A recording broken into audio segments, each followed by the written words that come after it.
Oui, bonjour, c'est Villeneuve, bienvenue sur Radio Equipo pour la 2e édition avec notre ami Rudy. Rudy, bonjour. Sans plus attendre, on commence avec le sommaire. Alors le sommaire de cette édition avec notamment la présentation des confrontations de la 3e journée, parce qu'on est déjà effectivement à la 3e journée, donc la moitié des matchs de poule. Et on va vous présenter également les matchs de la semaine prochaine pour la 3e journée de la Ligue des Champions. Avec une petite surprise, en fin d'émission, peut-être, on verra.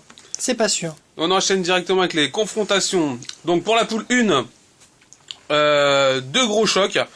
Le choc avec les deux équipes en tête de cette poule, les Rancangioli contre les Bichitos. Ah, énorme choc. Et surtout... Pardon, et surtout, non, parce que énorme choc. Non, mais j'aime pas trop quand vous me coupez la parole, donc... Non, mais attends, parce que... Oui.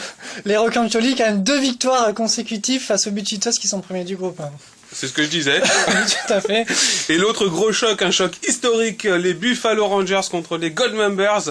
Rappelez-vous les premiers de l'année dernière contre les deuxièmes, leurs dauphins. Pardon. Enfin, les Dantoncu contre les Lions. Ouais, mais on s'en fout, les Lions. Enfin. C'est pas faux. Ouais. La poule 2, les stock options. La poule 2, on s'en fout. Plus. Bon. Si, bon.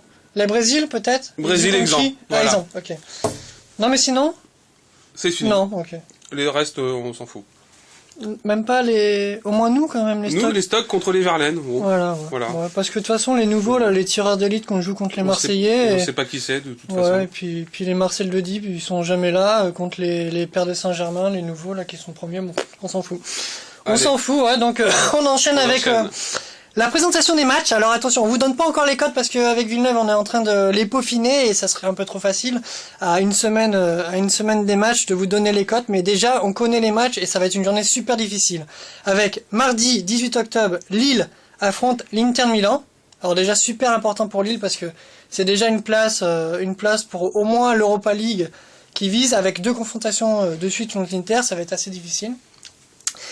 Mais le plus important, c'est le match concon avec Naples-Bayern Munich, le leader de l'Italie. Non, le leader non, parce que c'est la Juve, sinon si va me tuer si je dis que Naples est leader de l'Italie. C'est clair que... Mais bon, on considère que Naples va gagner le championnat italien. On peut le dire. On peut le dire. On peut le dire, même si, bon, c'est Naples, on s'en fout. Ouais. Donc Naples, quand même, favori... ou pas contre le Bayern Munich, ça va être un match concon super difficile parce qu'il va falloir miser au moins 3 jetons sur ce match-là et du coup moi personnellement pour les stocks ce match-là je mettrais un triple. Ah, c'est impossible. Très en forme l'équipe du Bayern en ce moment. Très en forme mais bon. Il y a peut-être un coup. Peut-être un coup parce que Ribéry sera sans doute absent. Ah et quand on parle de coup, on parle de Ribéry forcément. Enfin bon. Bref. Manchester City, Villarreal. Bon là c'est effectivement Manchester logiquement favori, mais on sait jamais, Villarreal doit se relancer dans cette équipo et surtout Ligue des Champions. Donc on verra si les footballeurs répondent au sous-marin jaune. Real Madrid, Olympique Lyonnais, donc le choc pour Farsi et donc et Dandy pour les... Ouais, un classique de la Ligue des Champions maintenant. Un classique, en fait c'est à chaque fois, et puis à chaque fois il y a match nul, donc on vous dit pas encore la cote du match nul, mais ça peut être intéressant. Mercredi, les matchs les plus importants.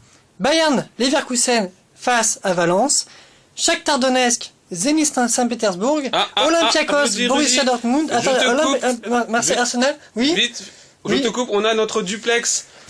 Duplex tant attendu. Ah oui, Bébert, effectivement, Bébert en direct d'Ajaccio, il se rend à François Coty juste avant dans les loges. Bébert, oui, Bébert, tu nous entends? Allô? Ouais.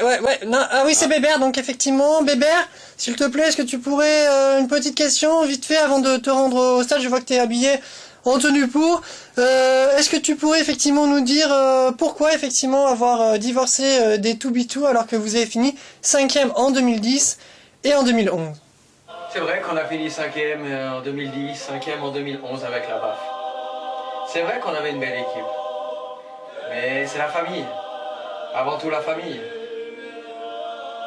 Chez nous, les Rancangioli. Et attention, cette année, les Rancangioli ne reviennent pas pour faire de la figuration. Ils reviennent pour le titre. Merci Bébert pour ce témoignage effectivement très très jovial, en tenue effectivement très intéressant. Décontracté, on va dire. Voilà, décontracté. Embrasse très fort ton coec de Rencontre Jolie. Ouais, parce que François, c'est bon, c'est fait. Sinon, pour en revenir effectivement à ce témoignage, peut-être qu'un jour on aura le témoignage de la BAF sur le divorce des Pour répondre voilà. la réponse. En tout cas, merci Villeneuve de nous avoir suivis et de rester fidèles à la radio Equipo. Et donc, merci, à bientôt pour de nouvelles aventures. À bientôt, ciao. Salut.